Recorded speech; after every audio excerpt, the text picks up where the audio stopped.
I am very glad to have this outstanding opportunity to introduce Professor Michael Anthony Arbib, who is a very strong personality in the field of interdisciplinary studies.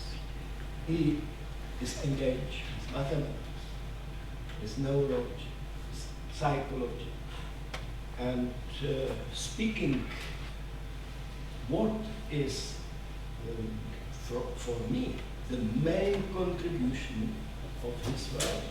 I have to tell a short story of art history. Art history was engaged with interpretation of work of art since Renaissance, but flourished in 19th century, in the age of positivism, and one step was very important. That was the shift from positivism towards psychology. That was at the Viennese school, but the Viennese school exhausted the level on which very strong contributions were done. And younger generation then was the generation of fathers of Viennese school, and Gombrich tried to introduce much more exact scientific approaches into discipline. But it was all the time only on the level of art history, including, of course, history of and theory of architecture. What is new now, and what Michael Arbib represents, is attempt to understand architecture in terms of neurology. Not only the 19th century approach to architecture is connected with one notion. There was Einführung by August Schwarzer. But the feeling is not sufficient, is inevitable to analyze what feeling represents. And that is feeling. And what happens, how our approach to architecture is functioning. So we are very eager and very glad to hear from Michael Arbib his knowledge. Thank you. Just before I start, an important announcement. There are 3 seats in the second row, if anybody at the back wants to come down. Well, it's a great pleasure to be here and to talk to you. And the quick background for this talk is that for the last 10 years, I've been trying to develop this conversation between neuroscience and architecture, and just in August, this book finally was published. Only after the book was published, a friend pointed out to me that Ricoeur, a philosopher I was interested in, had written an essay on architecture and narrativity. And so the challenge that led to tonight's talk is to try to understand Ricoeur.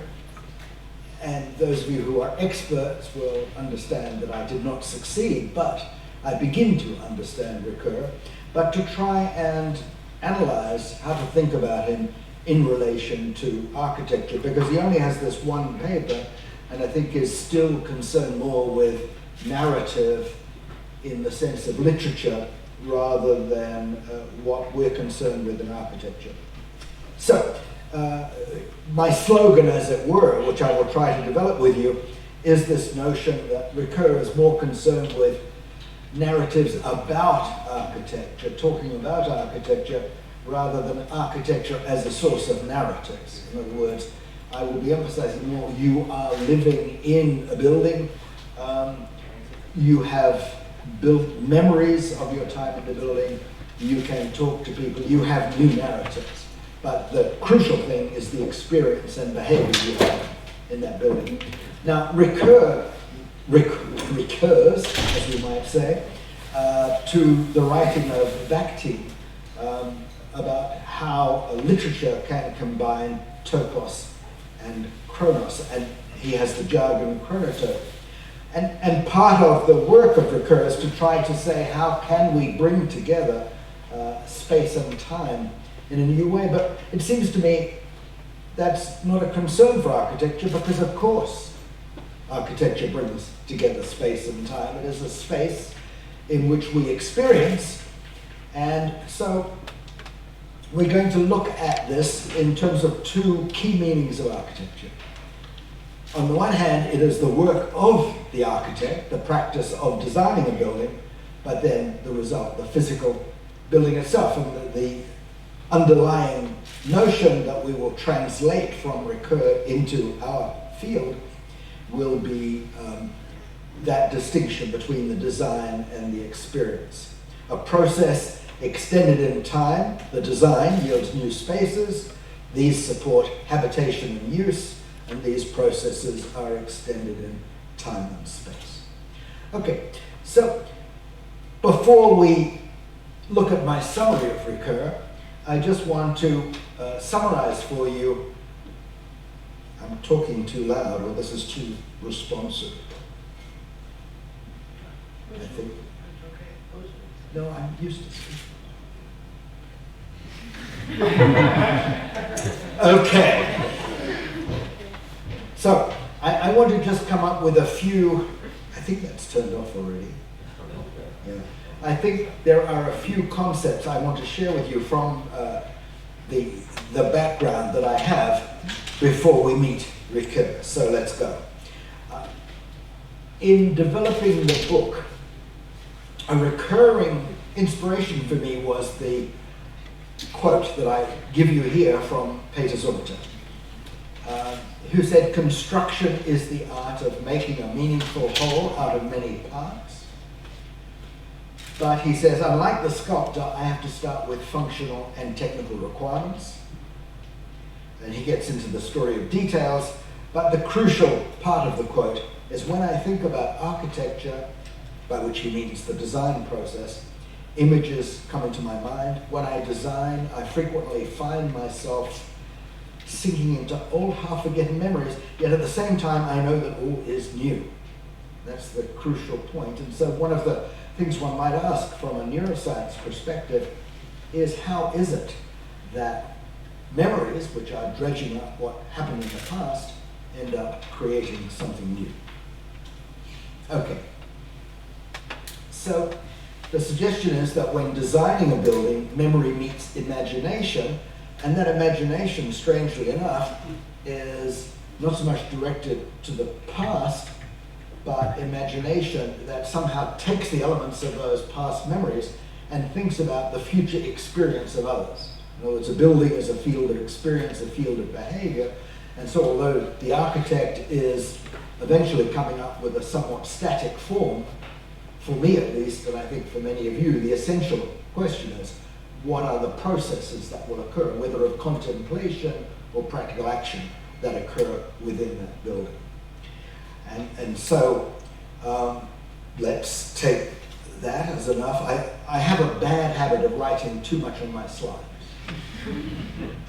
But if you read more quickly than I speak, then you will get a great deal of insight. Okay, so if we think towards the end result of the design, it is the construction, the physical construction of a building. And what I've been thinking about a lot in the last 20 years is the nature of language and how the brain is able to put words together to create new meanings, but the same ideas apply to drawing as well. And so the process I want to suggest is mental construction. That is the basis for physical construction.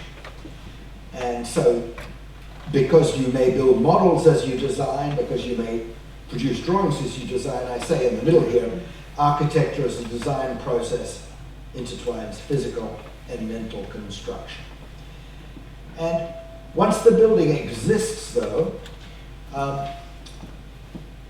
those mental processes and those sketches and models that led to it are not what's important.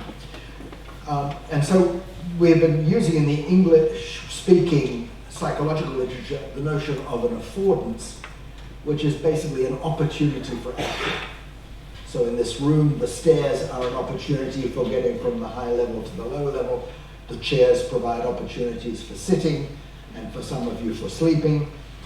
And so the architect is in some sense thinking about what are the possible behaviors that will occur in the building, what then are the affordances the building must provide, then how are they to just be disposed in space, and then what aesthetic and other considerations can modify that design. An important idea that underlies this attitude then is to escape from the idea of evaluating a building by what appears in a glossy magazine and thinking of the appearance, the perception of form, to the idea that we, in our lives totally, but also in our experience of the building, we're engaged in the action perception cycle. And let's see if I can press the right button. Actually, can I? Yeah, I think this is a more reliable technology. So a sort of a traditional way of thinking of things is, here is the outside world, here is what we can currently see of the world or feel of the world. We perceive that updates our representation of the world. I've got jargon here that we're not going to explore together tonight, but I think refines the story. And then on that basis, we act.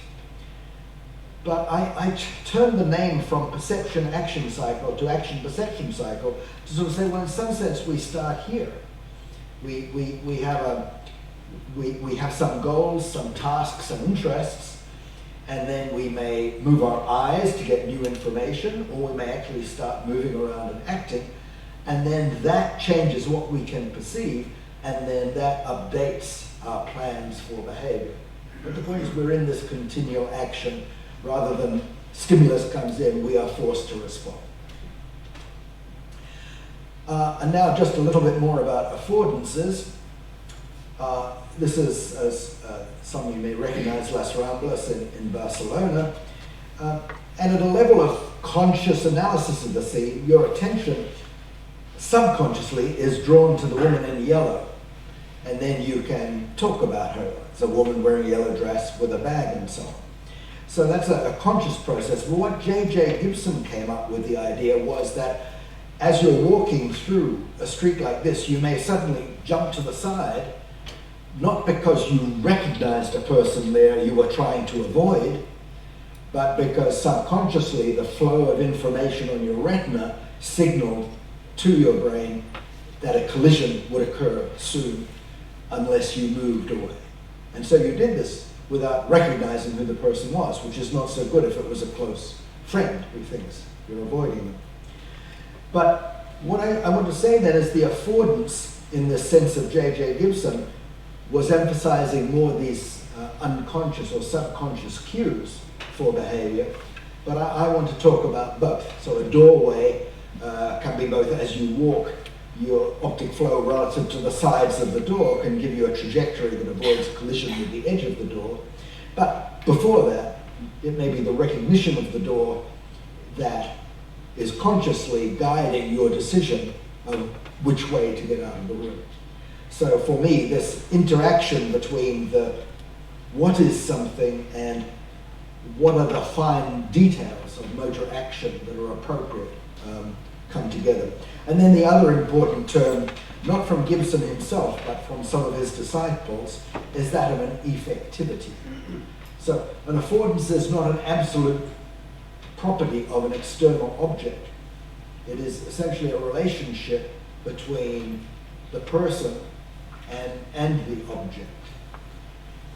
Because, to use the classic example, not the one here, a flight of stairs for most of us, fortunately, offers affordances for moving from here to here. But if you're in a wheelchair, it doesn't. So you have different effectivities depending on how good you are at locomotion. The thing on the slide is some people love climbing up rock faces. I will not do it till I'm suicidal. And then the other term I want to introduce, that is a term that has been increasingly popular in architecture among the people who are fond of it, Juhani Ballasmar, our friend Peter Zumter again. This is the cover of a little book from a workshop that Ballasmar arranged with Burma, Griffero and Thibault in Helsinki a few years back. So the idea is the atmosphere is sort of a mood setting you get from a place. Is it a welcoming place? Is it a scary place? And many other properties. So the claim here is that, let's just jump to the middle, the atmosphere of spaces establishes a mood.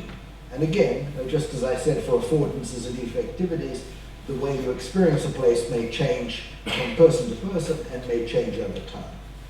Now, Griffero makes an interesting move. He wants to use the term affordance for the atmosphere as well.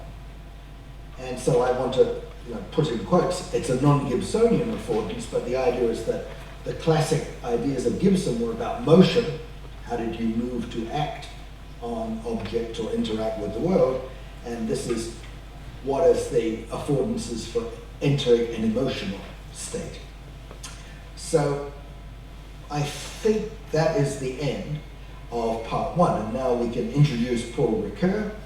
And his article appeared in, I think, French and maybe Spanish as well. No, Italian, never mind. I read the English, which came out later. And I want to give you a sense of this, his argument. And as I say, if there are any Ricoeur scholars in the audience, then perhaps during the question period, you will leap to your feet and say, "Non, non, monsieur, ce n'est pas vrai." Okay, so let us continue. All right, so I think this is like a philosopher, I'm probably going to read more. We not only experience buildings and act within and around them, we talk about them. And I think this is what is, although Ricoeur will talk about the experience of buildings in the life space, I think this notion of building on his earlier work on narrative and memory, time and narrative, which, as I say, is more within the field of literary studies, on one occasion, and one occasion only, he really tried to connect the narrative to architecture. So what's a narrative? Well, I'm going to say we can either think of it as in reading a book or telling a story or seeing a play or a movie. It is a sequence of words or episodes or videos that unite together to create some body of non-fiction or fictional experience. But as I've already hinted, I want to distinguish between a narrative about a building, so we can discuss, oh, well, Le Corbusier said this, but on the other hand, when we look at the recent buildings of Stefan Hall, we disagree completely about whether the building is a machine, blah, blah, blah. But my emphasis will be then in contrasting my framework with Ricoeur's will be what happens as we experience a building, as we behave, and then as we build our memories, our own narratives about what happened in the building. So here is what Ricoeur says about the relation between time and narrative. The time of the narrative comes into play at the point of rupture and suture, gosh, wasn't that good, rupture and suture, between physical time and psychological time. The time of the narrative is therefore a mixture of the experience time and of that of clocks. chronological time framed by calendar time. I want to go a little differently from this, and again I apologize to the 27 Ricoeur scholars who are frowning at me at the moment, who have read the book rather than just the article and know more about his theory. But for me, when I think about autobiographical memory, what happens? I remember a particular event, a particular episode. Some I remember vividly, some I remember just a fragment and maybe put them into words. Some of those memories are accurate, some of them are inaccurate. And if I want to construct a narrative to tell you about something that happened in my life, the order will, firstly, whatever I do, it won't be chronological time. But if I say, let me tell you about the 3 years that I was at MIT, and ask you to sit there as I go through the details in clock time, we would all get very hungry. But the other thing, though, is that when we tell a story, we normally don't even respect the order of time, right? So I might tell you, oh, a great thing happened to me. I met so-and-so, and it was really great. And then you go back in time to say, well, how come you met them? And then you go forward in time to say what was so great about meeting. So this distinction between, in constructing a narrative, I'm saying we may disrupt experiential time, we may foreshadow later events, postpone others for the denouement. And I think to make that vivid for yourself, even if you're not a literary scholar, just thinking about episodes from autobiographical memory ties that down. And so narrative time thus has two senses. There's the actual time of reading.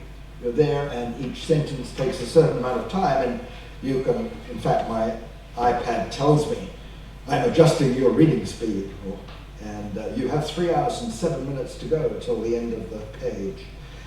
And then the other thing is that there is the recounted time, and I think this is the time that Ricoeur is concerned with, which is that as you come to imagine the life world in which the activity is occurring, then you are setting up maybe possible temporal orderings, which doesn't mean that you have a precise sense of what is happening at exactly particular clock times, but you get a sense of, well, this happened on the same afternoon, whereas, yes, it must have been weeks separating those events. Okay, this is all background to the 3 stages of narrative, which are part, I understand, of the general theory of Ricoeur about narrative. And then when we understand this, we can move on to, is it possible to get some water? Because yes, my colleague just went for it. oh, wonderful. Yes.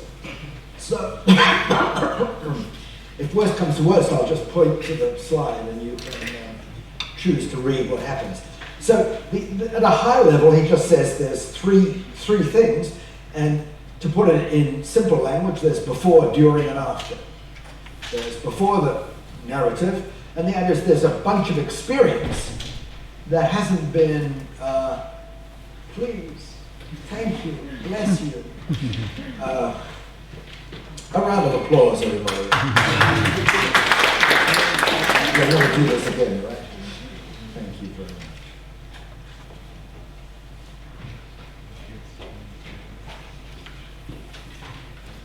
Okay. So, here's the jargon. So you've got all these various pieces of life conversation that you'd like to bring together in telling the story. So they don't yet have literary form. And then preparing the narrative, the during, so again, this is what the author is doing. There is building up this recounted time, or as I've said, multiple recounted times that will constitute the narrative. And then refiguration is not what the author does, it's what you do when you receive the narrative. It completes its journey in the act of reading, uses the word to illuminate. Sometimes the text does not illuminate, but it becomes part of your own life experience. Now, let me just rewrite a little bit of what Ricoeur said, as trying to put it a little bit more into my understanding. So, the who does what prefiguration of a typical narrative leads from life to fragments of language. But, importantly, if you're an author, you're going to include in your life not just the practical experiences of you moved around the world, but prior narratives by others, and not only the life experience of yourself, okay? And so, of course, the same is true of the architect, that it's not just the actual buildings he has experienced, or she has experienced, but also reading about architecture, reading about how people experience different aspects of the natural world and so on. All these can contribute to ideas that are then going to be brought into play. Configuration is then the idea that fragments of language, some may be remembered, some may be imagined, some may be the natural translation of an experience into words, others may be shaped for rhyme or rhythm or what have you. But so they're selected, they're transformed, they're rearranged, they're supplemented, and then in the end you have a narrative. And what is the narrative intended to do? Presumably, you write it for some reason. You want to educate people, you want to amuse people, you want to give them a sense of the tragic, you want to let them know what it was like to live in Alexandria in the 1950s, whatever. But there is some shaping, maybe we could almost say atmosphere there. And then finally, refiguration. Each reader of the narrative forms new memories, whether of real or imagined experiences or facts or word patterns. So this refiguration in some sense leads in the inverse direction to that of configuration. So it leads from language to life in the mind of the readers. This is sort of something that on another occasion we could spend a couple of hours worrying about, but okay, it's easier perhaps to think about it with drawing. Okay, I look with drawing. So if I look at this scene, I could then try to extract contours and I would put it on the page, and I would succeed if I'm a representational artist to the extent that I can look at this drawing at the end and say, yes, that looks similar. I've captured certain aspects of this visual scene in ways that satisfy me in the drawing. But it's not just that I start by looking at you and I go back until somewhere in maybe the infratemporal lobe I have a structure that represents the people and the chairs and the spatial relationships with each other, and then I just run the pathways backwards. Now I have to have I have to complete a loop that goes now from this imagination that I'm building up to be expressed through the hands to begin to populate the page, so that in the end that motor activity inverts or reverses in some abstract sense the perceptual process. And so that is a very interesting challenge for neuroscience to understand those relationships, but it's not a challenge we will undertake today. Let me just do, I think, one more element of Ricoeur before we try to look at his attention to architecture. So he's saying that within the building of the story there's emplotment, making the story with events. He calls it a transposition of time onto space, but I'm not sure that's helpful.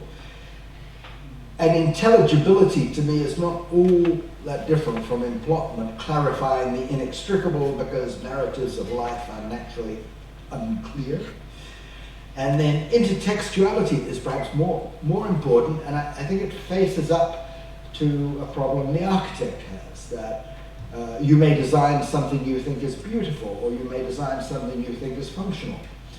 But different people have different preferences. I have a cousin of my wife who's an architect in Singapore, and he talks about some of the things he has to learn in a multicultural city. That's something that might seem attractive to a Western sensibility might be offensive to a Chinese sensibility and so on. So you have to know something of that to meet it. So this, you try to anticipate what a person knows. In other words, if you explain too much. If I say, well, I'm talking about the present narrative. Now, I want you to understand, this is not somebody giving a gift. It's not a narrative about a present. It is the time at which, it's boring, right? Oh, you didn't notice the difference? Oh my God. Okay, all right. So, here at last is Ricoeur taking these ideas from his idea of time and narrative and offering a transposition. So first, before we look at his three stages, as he imagines them within architecture, here's something I think is, the part in green is comfortable. Built space is a sort of mixture between places of life that surround the living body and a three-dimensional geometrical space in which a point is some place. And I think I'm going to leave the rest of this page as a little bit too, what shall I say? I shan't say. Okay, now, Ricoeur, as perhaps you know, is part of his philosophy is in the field of hermeneutics. And perhaps, as you also know, hermeneutics goes back at least to Schleiermacher, whose conversation was with the Bible. So here he is living in the 19th century, I suppose, and he is trying to make sense of the words in various translations of what was taken before to be the Word of God, and trying to reconstitute it in terms of the meanings that were intended by the people who wrote it within their own times. So hermeneutics started as a conversation between a discipline of biblical scholarship in this case and a prior text. And this is, I think, the hermeneutics that Ricoeur is engaged in. But for myself, both in the book we're talking about today, in which the conversation is between neuroscience and architecture, and in the book, The Construction of Reality, where the conversation was with a woman, Mary Hesse, who was an expert on the philosophy and history of science. I take hermeneutics more generally as to be the idea of a conversation between two disciplines in search of a shared meaning. But in that sort of classical sense of hermeneutics, Ricoeur wants the first task of hermeneutics to be to seek in the text, in other words, what he's having the conversation with, the internal dynamic that governs the structuring of the work and the power that the work possesses to project itself outside itself and give birth to a world that would truly be the thing referred to by the text. So again, sort of spoiling the suspense a little bit and trying to already put it into our framework, there's the notion that unless you are passionately devoted to deconstructionism, you could think about what that means for architecture. That's when you destroy the building. But anyway, there is the idea that, okay, you don't need to worry about what the author meant.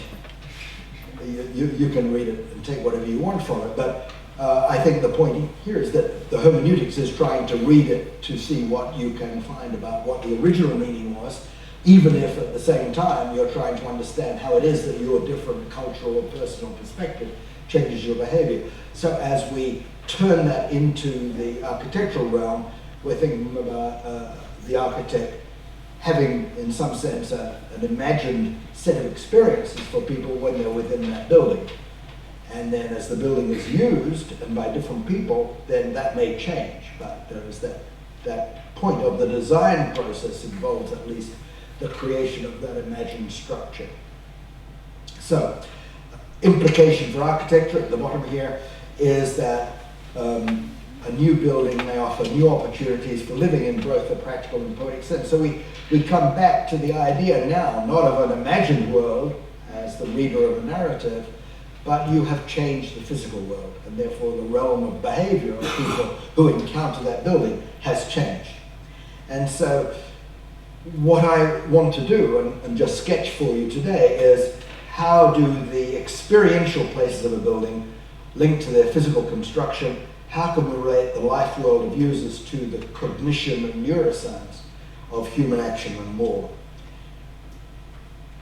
Just a little detour about this is that Ricoeur is very much concerned with memory and the idea that the narrative embodies a memory, and that then architecture, in some sense, enshrines the memory of the habitations that were available as it was built. And so I think he's thinking a lot about buildings that in some sense preserve a history.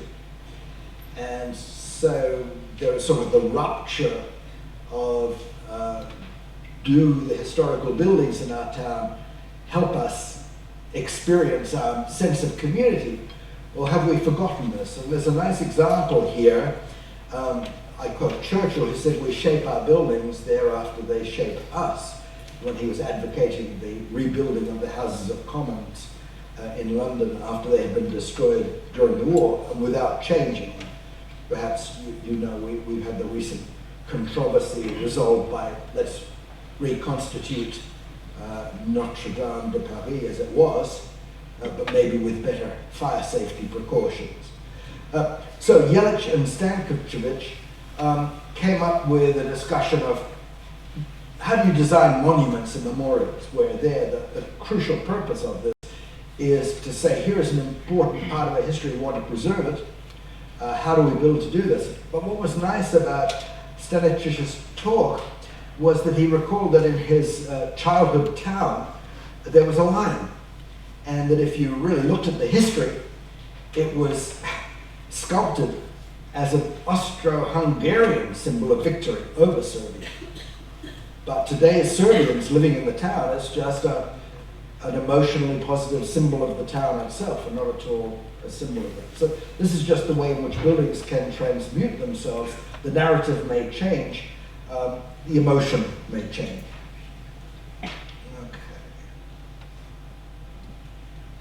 Okay.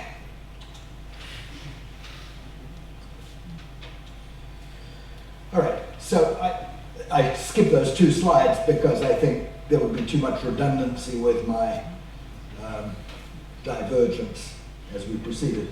So let's look at now the more formal statement of the transformation of Ricoeur's account.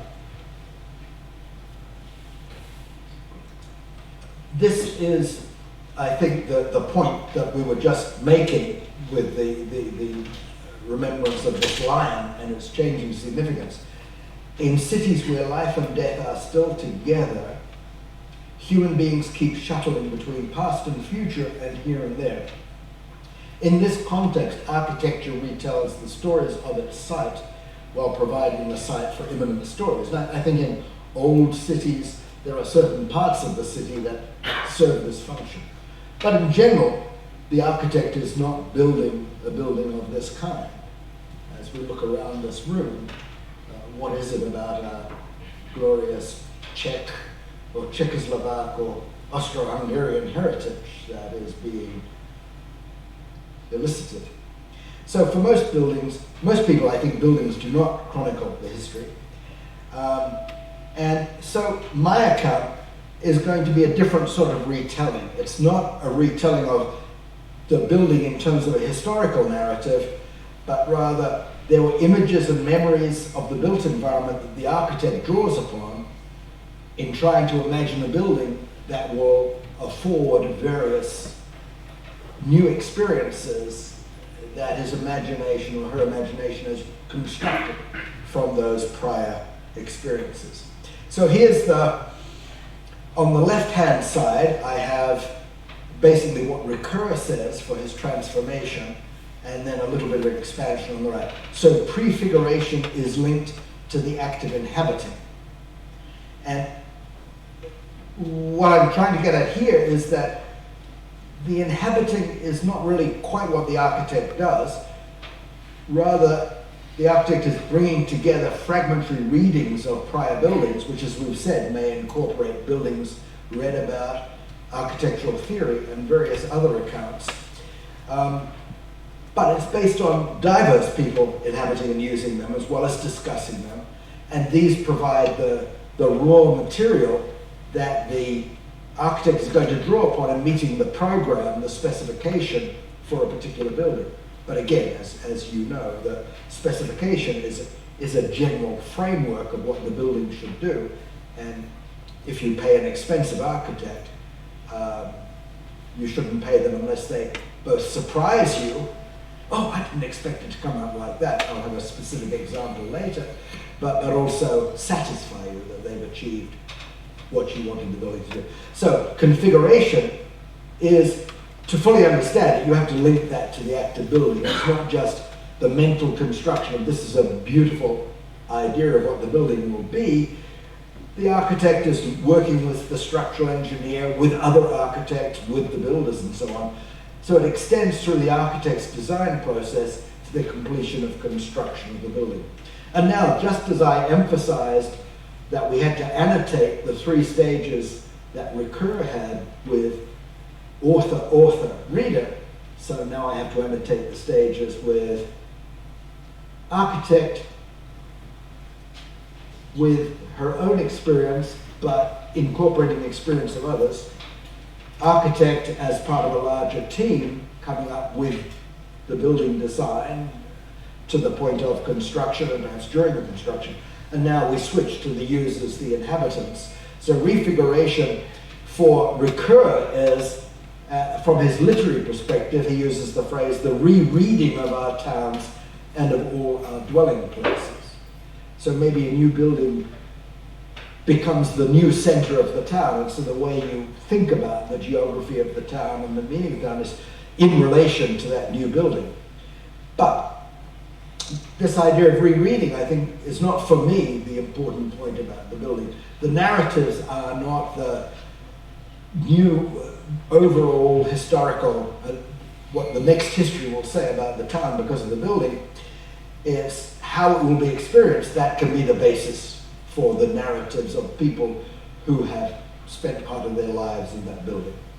So with Ricoeur, we talk about the modification of the community's reading of its towns and buildings, and then we also, in the spirit of my book, talk about the incorporation of the building into novel episodes that can enter the autobiographical memory of the diverse users and constitute a multitude of different narratives that are only made possible perhaps by the existence of that building.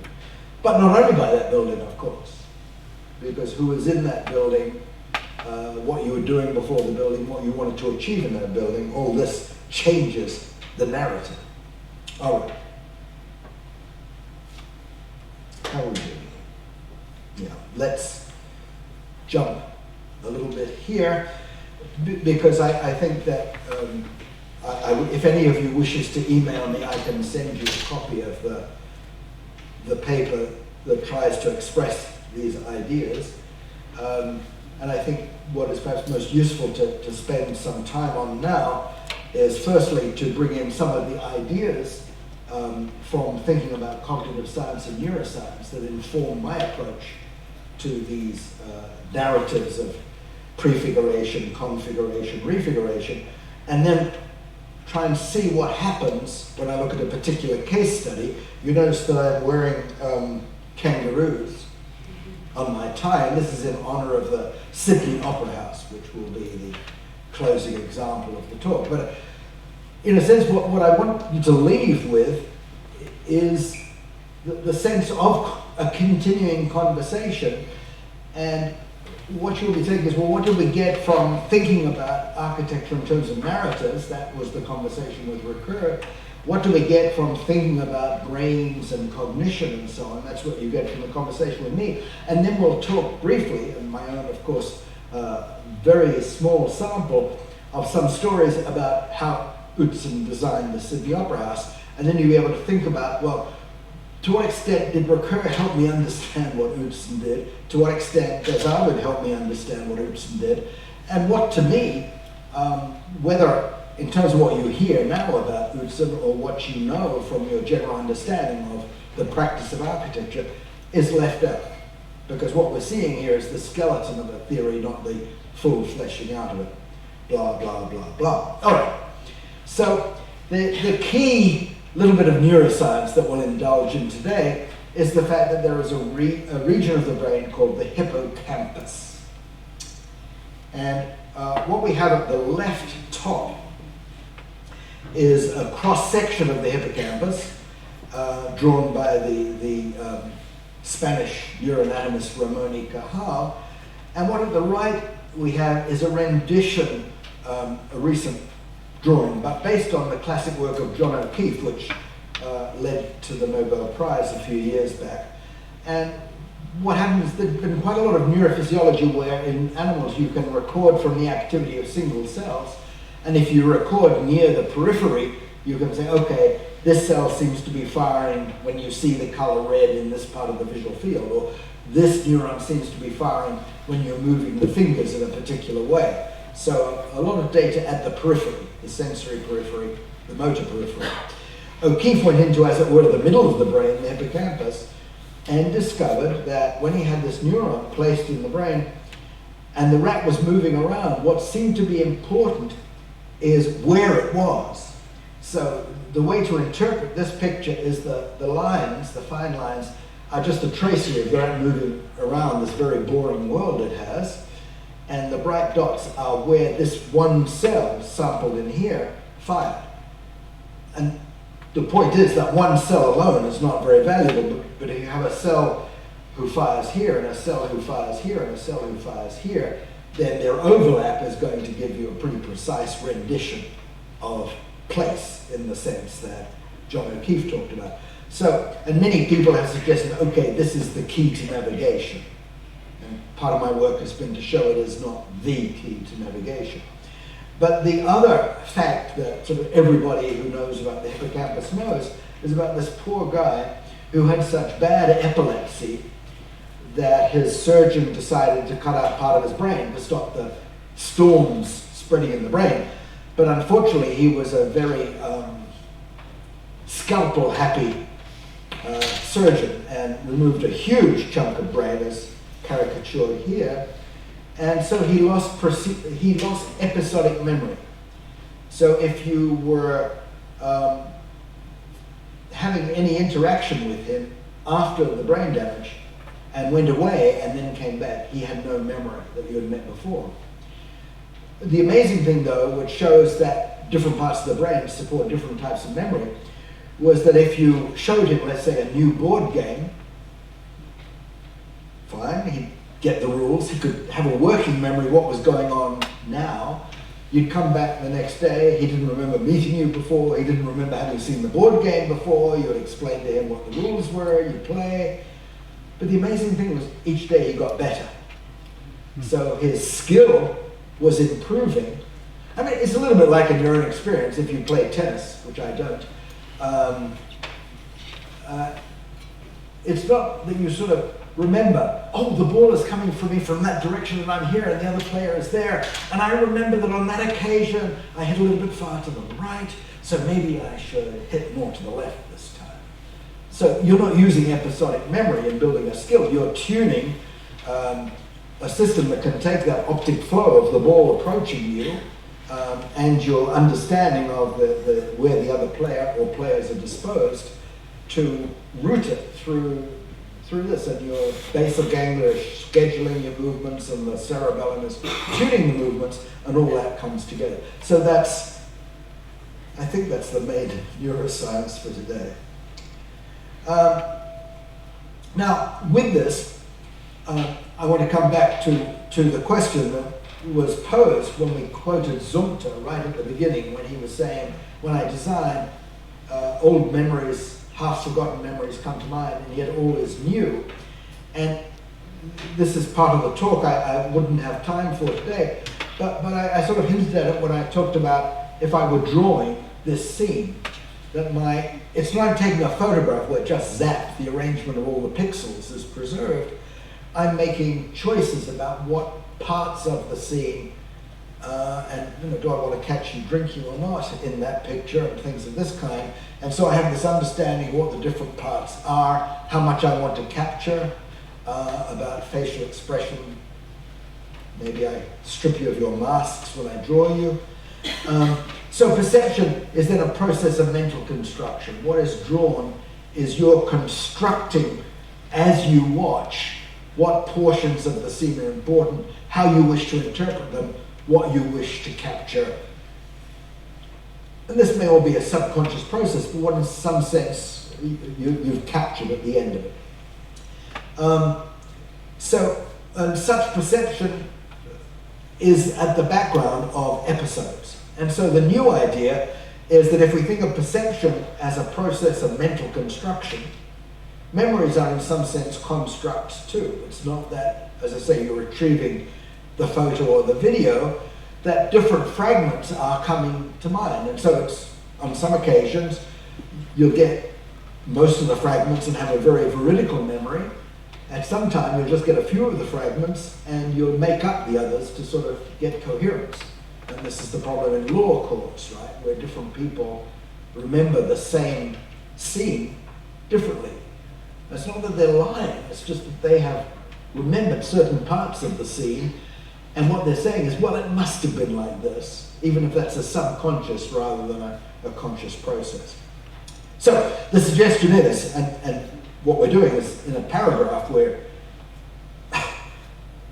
in a sense, establishing a research program to fill in the details, but when diverse memories come to mind, our imagination can disassemble various constructs and transform and reassemble them in new ways to yield ideas. So the basic model of perception is going back to that action perception cycle, where I said it's not just the information flows in from the retina and other senses, and then you make sense of that. It's that there is a task. So you will look for certain things in the scene, or because you've recognized one part of the scene, you're pretty sure what the next part must be, and so that coheres then into which your, if you will, your mental image of the scene and your retinal input come into coherence with respect to your current interests. And so in the imagination process, you're not driving it by the input, you're driving it by the top-down effects of what you're seeing. Okay, well,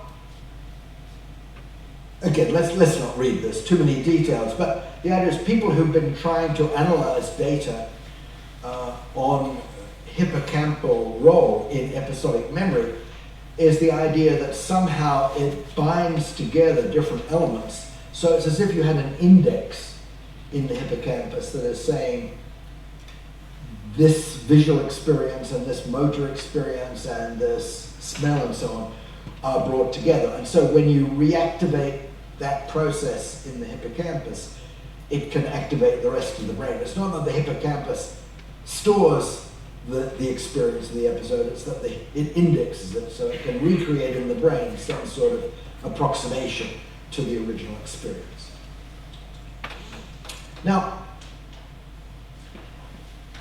going back for a moment from the episodic memory question about hippocampus to the role in navigation, I worked back around 1980 with Israel Lieblich, whose portrait you see here, and he was motivated by the notion that there had been classic studies in the 40s of rats running around mazes and maybe finding a new route around the maze if there was an obstacle in the way, and running, of course, differently if they wanted to get food versus if they wanted to escape electric shock.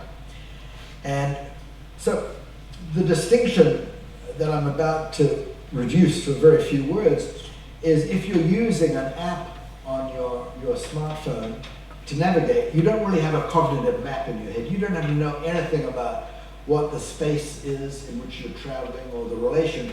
You're basically using the affordance. The app says, turn left at this street or turn right after you reach the church. And so you're just searching for the named affordance and then doing the action that is your computer tells you is associated with the affordance. Whereas if you find your way from here back to your lab or back to home, this is something that is in your head. You don't have to use the app, you don't have to look at the map on a piece of paper. And if you get a phone call saying, hey, why don't you pick up some food on the way home, you have no trouble modifying your habitual trajectory to detour to pick up the food and continue from there. And so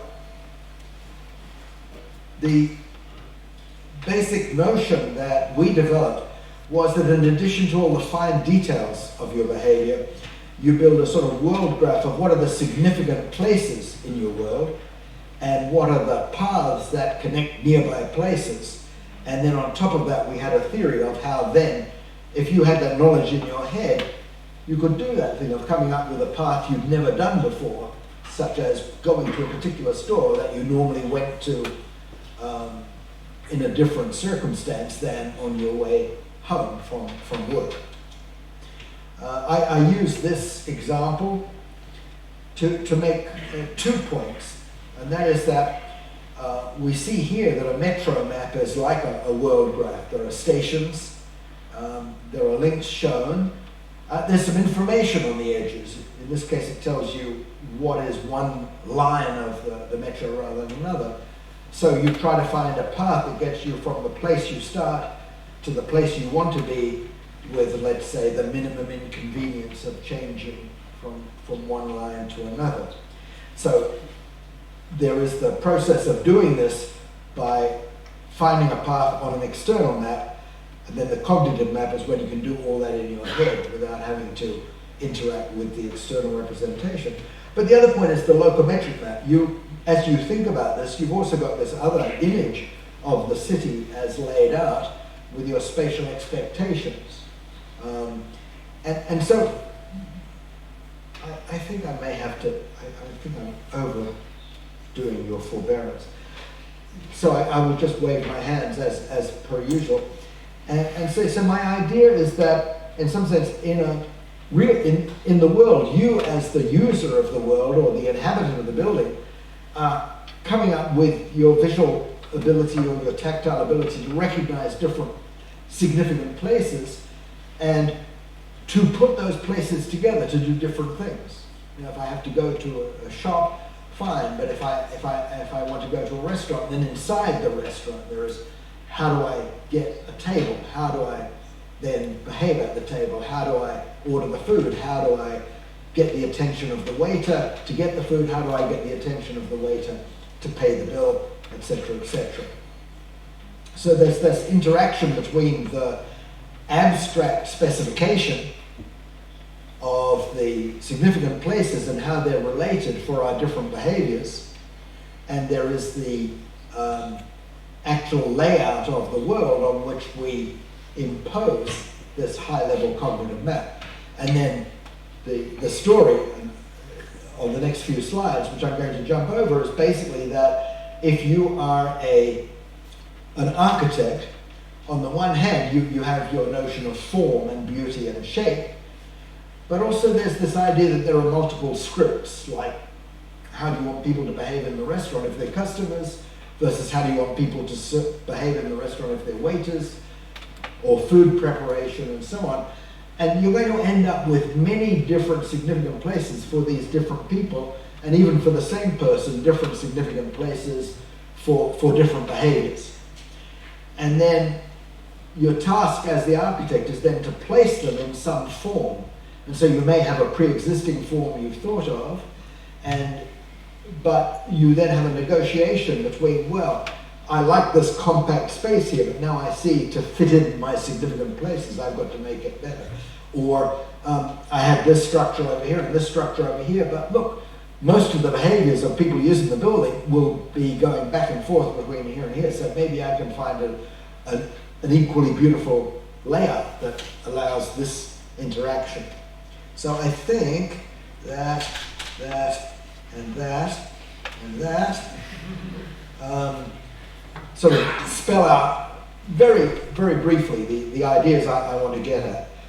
But, so we have on the left hand then the notion that prefiguration involves the experience of buildings and behavior in buildings by a community that includes the architect. Then configuration is where the architect extracts from that the elements that then yield a design, and then the refiguration is as we experience the building and come up with narratives. And so in my jargon, I express this at the right, that we have narratives, many narratives of experience of different buildings, and from that we abstract the scripts. So you have many different restaurants you've been in, some have a strong resemblance to each other, some are quite different. From that you're going to come up with a general idea of what places do you need to put in the building, what passages, what edges connect those places. So the scripts then lead to various world graphs, but now those abstract things of a place to do this, a place to do that, a place to admire that view, and so on, now have to be embedded in three-dimensional space. And so this coming up from, here are the ideas for what I want the building to do, goes through, in part, diverse world graphs, and then integrated embedding in 3D space, which may make a significant place serve two different purposes, for example. And then, as I say, refiguration is the idea that through experiencing the building, we have many future narratives. Now, the last part, which justifies my tie, is to just give you as a part of what I describe in section 9.2 of Utzon's experience and design that led to the Sydney Opera House. Just give you a flavor of that as a way of asking you to leave here not either rejecting what I say or believing what I say, but rather having perhaps some new ideas that you could use to think about the Utzon story, think about other stories you know of the actual design of buildings or the painting of great paintings, and then come together. And then I've just put after this that there's a film that I'll recommend to you called The Man and the Architect, Jörn Utzon, which is really great because not only does it show you a lot of buildings, not just the Sydney Opera House, but you really get a sense of his personality. He is a really charming and interesting man. It turned out that one of my high school classmates worked with Utzon on the design of the Opera House, so I was able to get a more personal flavour for that reason. And I just want to advertise, for those of you who can get hold of the book for a while, that the other case study is Frank Gehry's Bilbao Guggenheim Museum, and there I'm much more into the issue of how sketching and model making support the creativity not only of the individual architect, but the way in which a team can share ideas. And so in the end, the result is not just what that one mind could come up with, but really reflects different perspectives and different inputs. Okay, so here we are. That Jörn Utzon designed this structure. Here is the, well, as Magritte would say, this is not a pipe. I now say this is not Jörn Utzon, but it's a good photograph of him. And here are two views of the Sydney Opera House. And actually, I was attending high school in Sydney, and the result of the competition was announced, I think, 1 month before I started high school, and the building was completed 10 years after I got my PhD, so it was not a rushed process. But here I show you three pictures of the third place design, the second place design, and the winner. Both a side view, which in fact had to be greatly modified as the challenge of construction was addressed, and a floor plan that was sort of preserved. So I think if we look at these, what happened is there was this area called Bennelong Point projecting out into Sydney Harbour, near the Harbour Bridge. I'll show you some pictures in a little while. But here I think is this third place thing was basically an unimaginative idea. The program said we need 2 auditoriums, so they threw down 2 auditoriums, but there's no particular relationship. I think the second place one would have actually been a fairly exciting building if it had been built. It had one building with the machinery in the middle and 2 auditoriums using them, and it was nicely situated in the center of Bennelong Point. But this, as you'll see in a moment, really made sense, not only of the confirmation of the point, the site, but also the fact that it was on the harbour. So the first design feature, I'm just going to pick out 4 aspects of the design feature that reflected, that sort of summarized the creative process of Utzon, but in a way that reflected his own special experience. So the first thing is this idea that you have, before the Opera House became an icon, the dominant built structure was the Sydney Harbour Bridge. And as you can see from the final outcome, Bennelong Point is just below and to the side of Sydney Harbour Bridge. In fact, there's a bay here which is where the principal ferry terminal is, so that in fact part of the thinking of Utzon was that because the ferry terminal is there, a lot of people will experience it, not from the land or not from using the Opera House, but from moving around on the ferry as they go from their home to their work or vice versa. But also he was influenced by sailing. But the point about the slogan here, a building to be seen from all sides, including the fifth facade, was that he recognized another way to experience it was from the Sydney Harbour Bridge itself. So you would have this downward view. So a boring roof would in some sense be contrary to what he was trying to achieve. And the other thing though was that as a boy in Denmark, he sailed boats around Kronborg Castle. And so he had some experience of experiencing a structure from the water. But interestingly here, there is no fifth facade.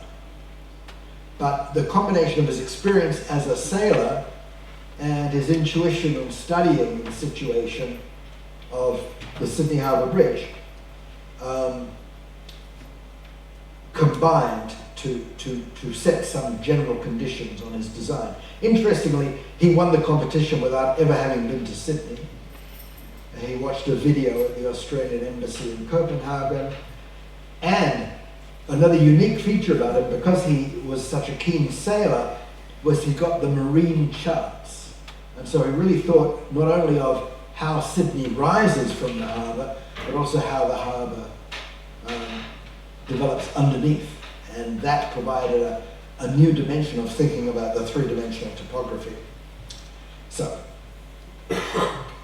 and then this picture shows that here's Bennelong Point a long time before the competition. Here is Bennelong Point with the Opera House. And what was unique about his design was that in some sense he really thought about how do I take those two auditoriums and occupy that space, and coming up with the idea of the side-by-side arrangement. That was unique amongst all the competitors and made a new dramatic use of that. The third one is really interesting in terms of a broad set of images coming to mind. This was the three layers, which in some sense I suppose go all the way back to the design of Greek temples and beyond.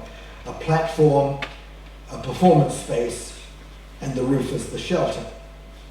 And I guess there are two ways of thinking about a building. Either you're going to think about what spaces do I need inside, and then the exterior is going to hug those spaces, or you free yourself to make an exterior space that is not, it has to be big enough to include that, but not bound to it.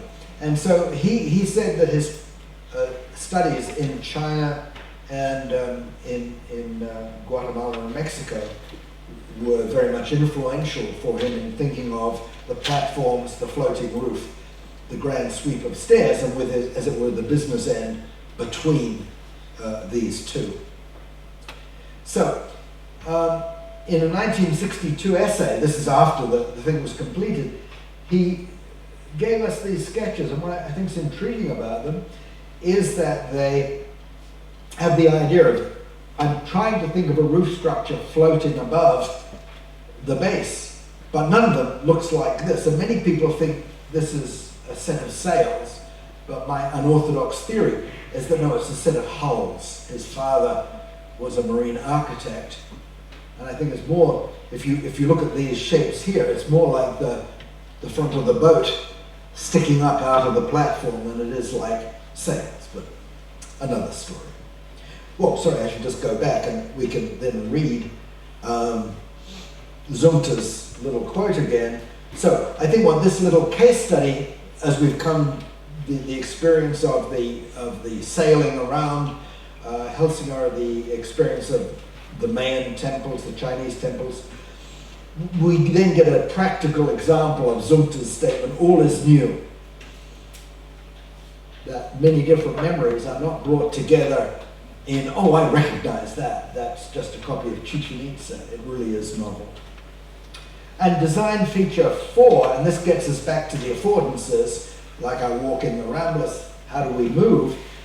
And here, one of the memories that came to mind was the Greek amphitheater. And the idea you have the seating tiered up like this, and then you have these, in a sense, to get there, you promenade up, and then you move out. And so he came up with this idea that the auditoriums had stairways going up on either side, so you ascended to whatever level the door was that you needed, rather than getting inside and ascending. And then secondly, he added this, because you have this wonderful harbour, in addition to ascending on either side of the auditorium, it converged in another lobby, which is where you could go during the interval and buy your drink and stand there looking through the windows. So we come to the end. I hope my actions have taken up a reasonable amount of your space-time. But what I've tried to say is bring together this inspiration from Zumthor as somebody asking us to think about memory and imagination by a practicing architect. We've come up with a particular case study inspired by Utzon's work in Sydney. We've reminded ourselves it's not just a set of snapshots. The experience of a building helps us create new narratives, and the design of the building taps those prior narratives. And finally, to suggest that there is a conversation to be held between architecture and neuroscience that can inform our appreciation of architecture and the space-time of action.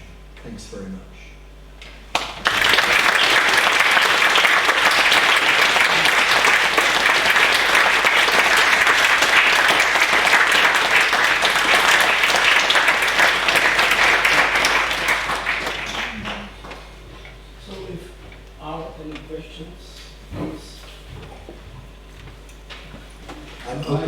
I'm open to answers as well.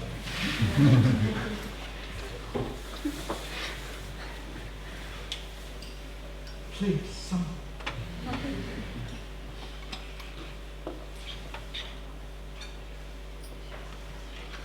Now, maybe some of you will meet me informally outside with those questions that were too.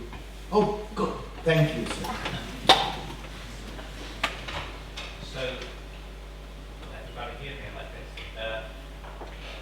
I think about that, how you took the path through the lecture to all this rather complex theory, and then through the case study, which for most of the audience here was very useful. But I would like to know more about what I understood there was the perspective of the author, and you two of the points were author, and then the scene of the Right. when you spoke about the Sydney Opera House, you spoke mostly from the perspective of the architect. If you could add a bit more about the kind of third point, so the viewer, which would be like someone who is not really engaged in the design process, which to me sounded like was your main topic before in the theoretic. Or maybe I'm wrong. But No, I did, in taking that for you, I was emphasizing the prefiguration and the configuration. A lot of tourists will experience it primarily from the outside. Whether it is, as I said, you're on a ferry ride to Boston or Manly, and you will see this and people will enjoy that. There's a tragic story, and that is that the shells that were envisioned by Utzon were very hard to build. And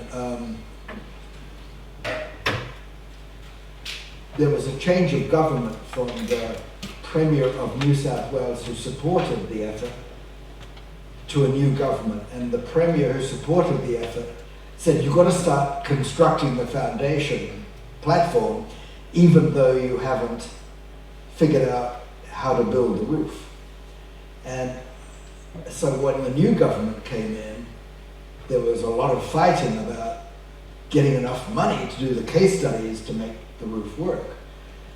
And finally, Utzon, trying to get the government to come up with the money, said, I will resign unless you pay the money. And the government accepted his resignation. And so he returned to Denmark. He never saw the completed building. And the design of the auditoriums was not to his specifications. So in some way, the experience of being inside the building is still a great space, but it's not as great as it should have been if Utzon had satisfied what he is. But there are various spaces inside the building in which to attend operas, or plays, or different cultural events. And so those are the experiences. So I think everybody who goes appreciates being of this affordances of the procession up from the street and from Circular Quay, coming up from the ferry, and proceeding up the stairs into the lower lobby, and then proceeding up the stairs and entering. So that is certainly realized, and then being able to go even further and experiencing yourself as not only being in the opera house, but being in this amazing environment. The experience within the auditorium is a fairly vanilla experience that people complain about. But again, you see, you will, but just from those elements I've described, you will have a narrative. And for some people, the narrative will talk about, well, the acoustics weren't as good as I expected.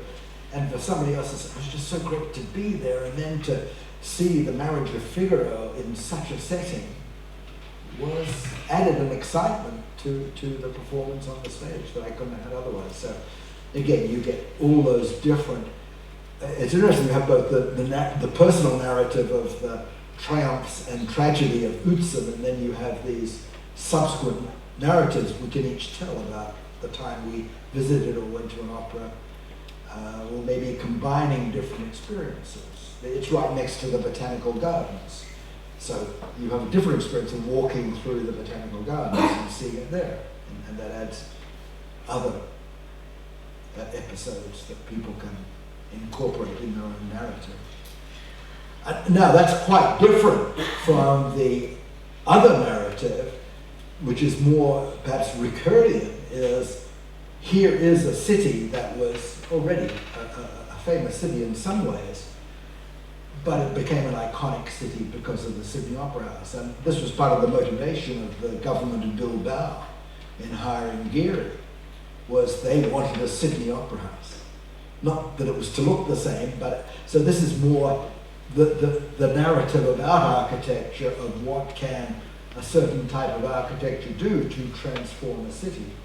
But then as some of us discussed before this meeting, once that challenge was done, it wasn't that Geary said, okay, I will give you the shells like Utzon, but they'll be titanium.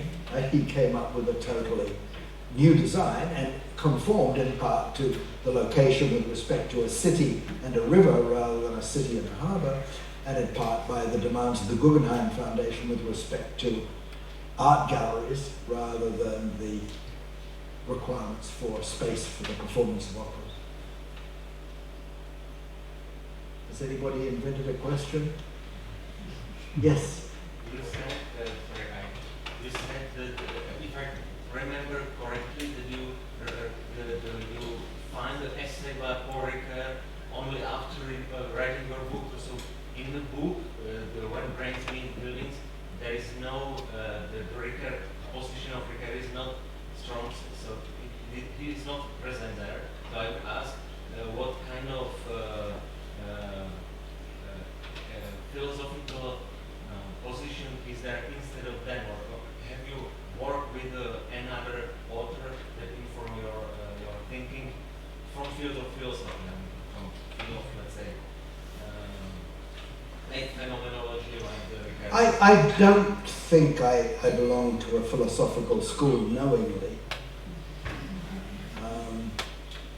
I mean, I think I came to it by, well, actually it started perhaps with frogs. Frogs. How do you say frog? Okay. So there was a famous paper in 1959 called What the Frog's Eye Tells the Frog's Brain. And in some sense it was trying to come up with what happens to the Kantian a priori when you confront it with the different life worlds of different creatures as correlated with actual recordings from neurons. And when I arrived at MIT, there was a really interesting dichotomy that for the frog, already in the retina, you have neurons that seem to be specifically coming up with features for escaping from a looming foe or for orienting towards a fly or a worm. And so there, the slogan was action-oriented perception. And so right from the beginning, I was thinking of vision not in pure human terms of perception separated from action, but in terms of perception in that action-perception cycle, although that was before Neisser published his book. So action-oriented perception. But at the same time, there were Hubel and Wiesel who got, I think, the second Nobel Prize of today's discussion, who were looking at cats and monkeys. And because it was a mammalian system, we believe that their findings apply strongly to the human brain. And instead of looking at the midbrain, which is the equivalent of what you look at in the frog, they look at the visual cortex back here.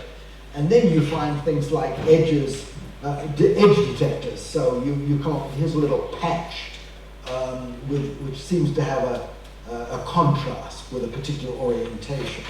And so the idea there was, rather than the retina already saying, hey, here's your limited repertoire of behavior, I'm going to give you as soon as possible the information you need. It was more, you're going to learn, you're going to develop, you're going to get all these neat new ideas, so I'm going to give you information that can be made use of in many different ways.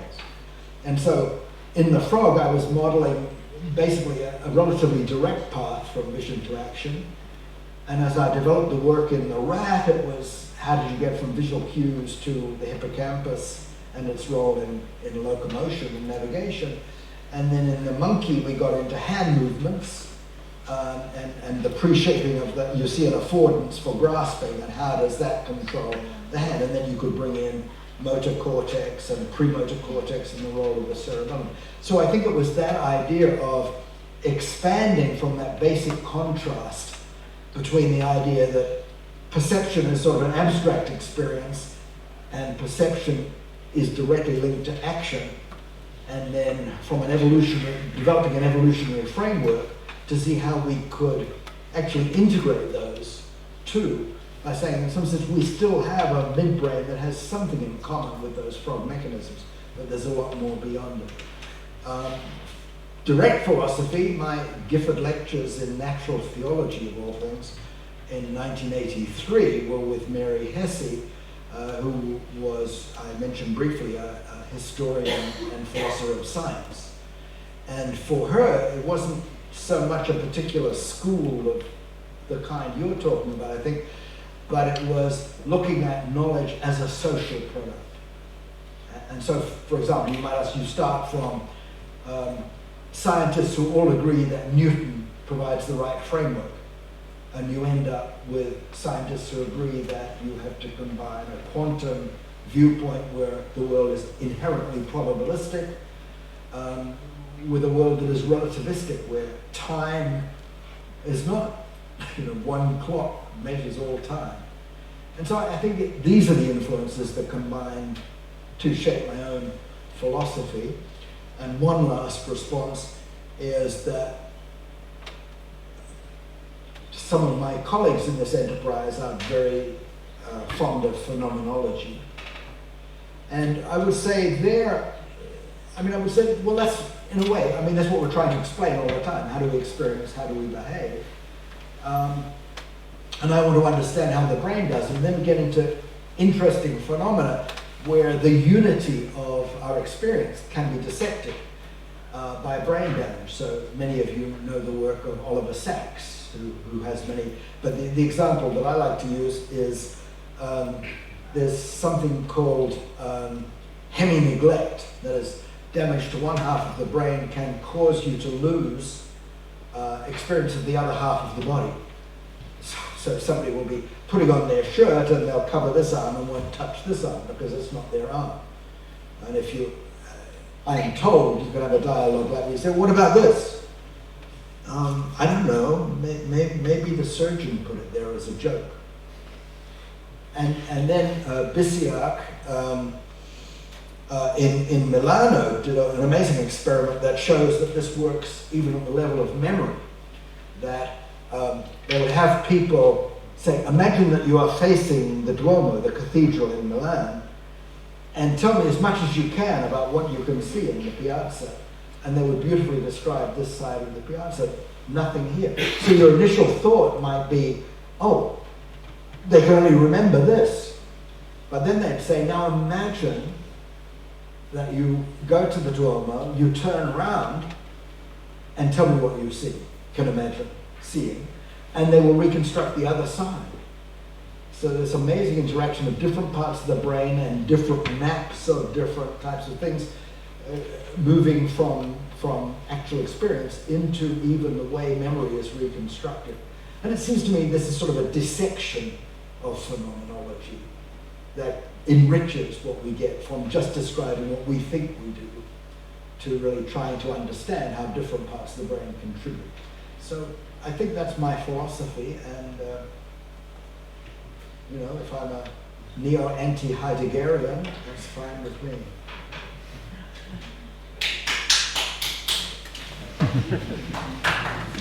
Yeah. Anything else before we go? Third time lucky? Yes.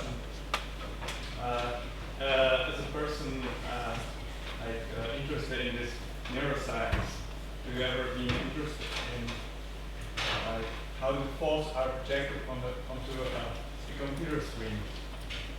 Because I think that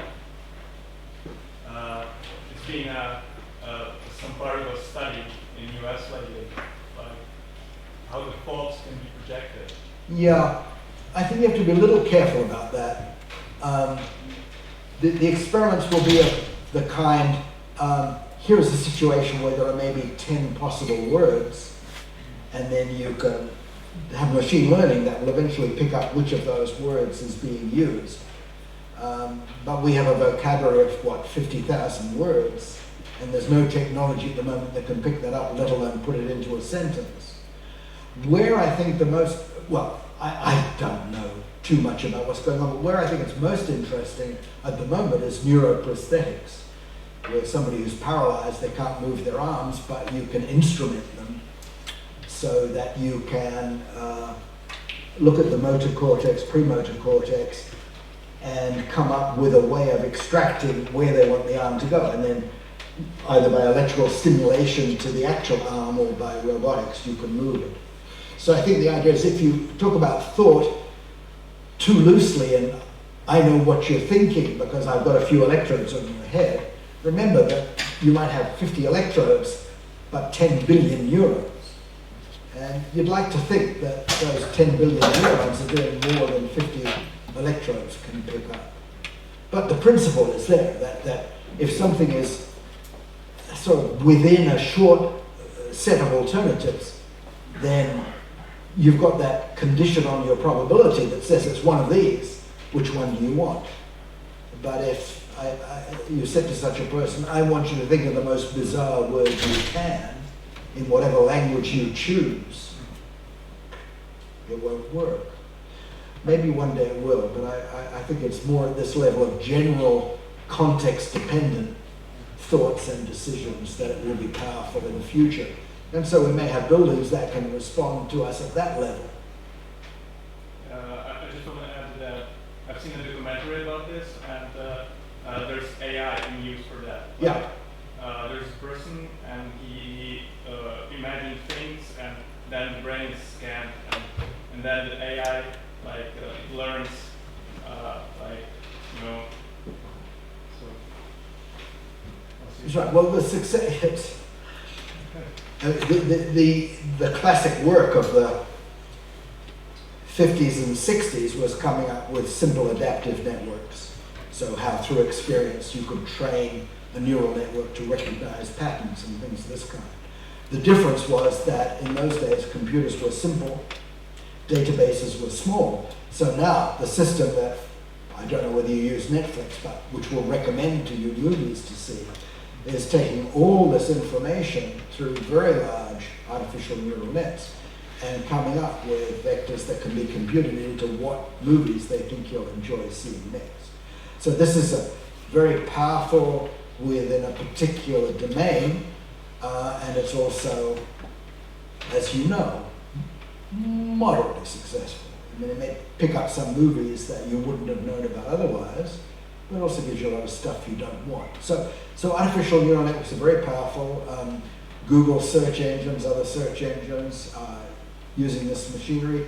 Google Translate is quite good now with systems that don't really understand what language means, but knows how to take phrases and move them over in such a way that there's a reasonable chance.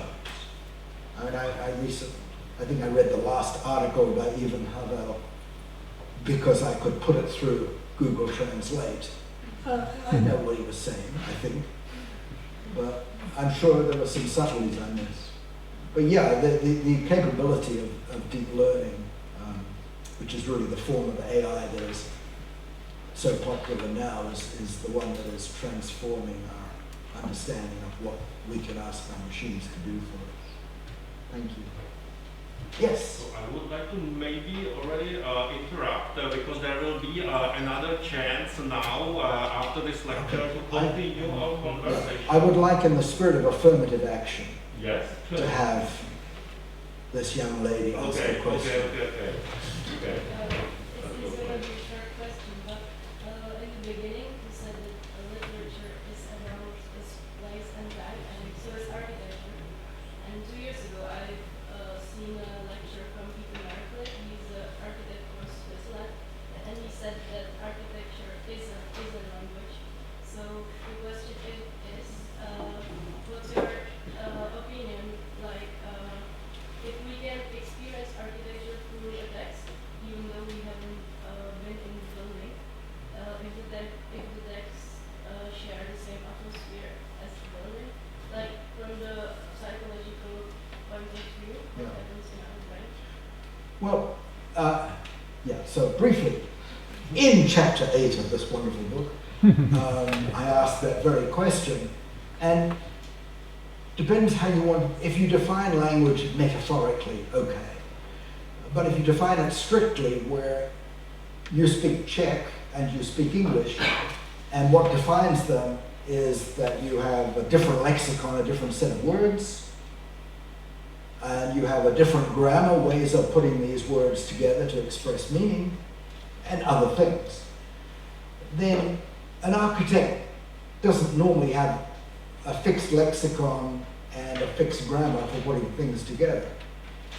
But metaphorically, you might say, oh, Geary, in his design of the Bilbao, invented a new vocabulary because he could come up with these curved titanium sheets. And so it's a loose use of the term language. You could say different architects have different languages. A school of architects uses the same language, the same sort of building blocks, the same ideas of how you create spatial form, of how you serve function. But for me, it's rather a brain that can do certain feats of relating perception and imagination and memory in the way we've discussed, can, in the right circumstance, master a language in this sense of lexicon and grammar, and can also come up with the way of constructing physical structures, which include architecture. But they're somewhat different uses of the same machinery. It's not a language in my formal sense of lexicon plus grammar. Okay. Thank you for the question. So, thank you. Thank you. Proceed. Thank you very much, Mr. Michael Arbib, for this lecture. It's not actually the first instance of having Professor Arbib here in Czech Republic. I've learned it's about his fifth visit already. First occurred in about the mid-60s already. 1964. 1964, and he worked also with Mr. Ivan Havel in the history. So it's a long story.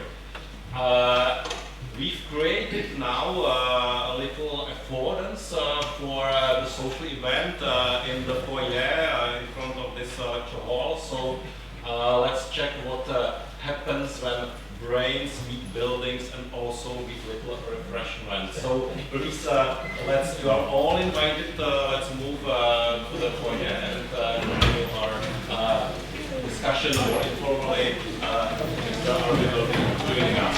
Thank you.